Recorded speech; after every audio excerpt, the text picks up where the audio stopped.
네, 또 반대로 신속 통합 재개발 2차 공모에 탈락한 지역의 주민들은 상심이 꽤 큽니다. 앞으로 재공모에 도전하는 지역 주민들은 물론 이번에 재개발 후보지에 선정된 곳 역시 주민 반대가 적어야 사업의 가능성이 높아지는데요. 주민 갈등 해소법에 대한 깊이 있는 논의가 필요해 보입니다. 이어서 강혜진 기자입니다. 신속통합기회 2차 공모에 도전한 종로구 창신동 3개 구역입니다. 창신 9, 10, 12구역 가운데 12구역만 미선정됐습니다. 이유는 주민 반대 여론 때문입니다. 2차 후보지 심사 이틀 전 창신동 일부 주민들이 재개발을 반대한다며 서울시를 항의 방문했습니다. 당일 서울시는 주민 의견을 수렴하겠다는 답변 후 창신 12구역은 탈락한 겁니다. 이 같은 결과에 찬성 주민들은 동네가 낙후되고 있는데 재개발을 반대하는 일부 주민 때문에 갈등 해소 자체가 어렵다고 호소합니다. 안 된다고 생각하거든요. 앞으로는 그분들하고 이야기를 하는데 그분들이 실제 우리 창신동 소유자가 100명이 있다면 그런 사람들은 한 두세 사람밖에 안 돼요.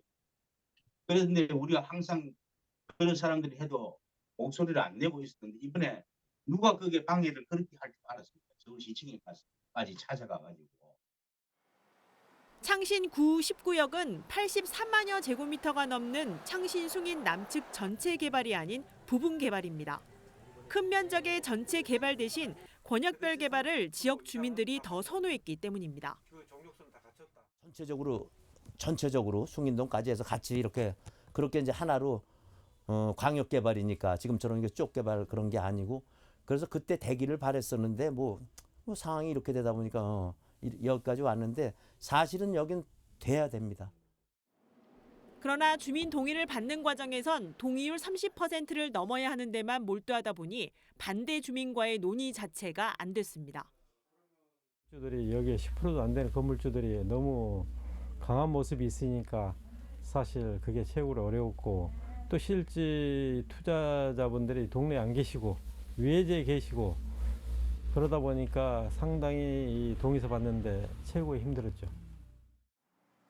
반면 권역을 합쳐 재개발 후보가 된 광진 자양사동은 주민 반대 여론 해소에 집중하고 있습니다. 당초 1, 2권역으로 나뉘었다 통합 후 재개발 후보에 오른 만큼 토지 소유주를 설득해 흡수시킨다는 겁니다. 반대하시는 분들의 비율이 좀 더 커진다라고 하면 어쨌든 그때도 최대한 그때 상황에 맞는 합리적인 판단과 대책 마련을 해서 그분들을 설득하는 시간을 좀 가져야 될 것 같아요. 서울시는 재개발 후보지가 되더라도 주민 반대 여론은 무시할 수 없다는 입장입니다. 당연한 이유지만 이제는 주민들이 찬반 갈등을 해소해야 한다는 겁니다.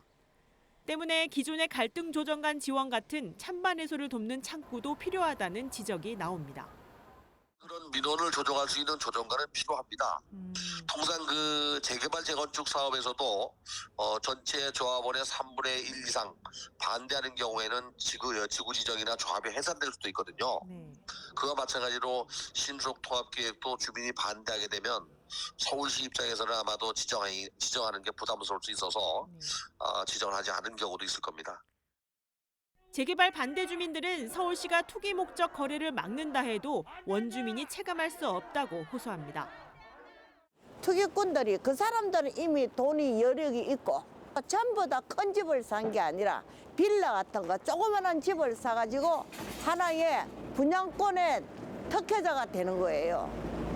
그런 사람들이 다 돌아가고 하고.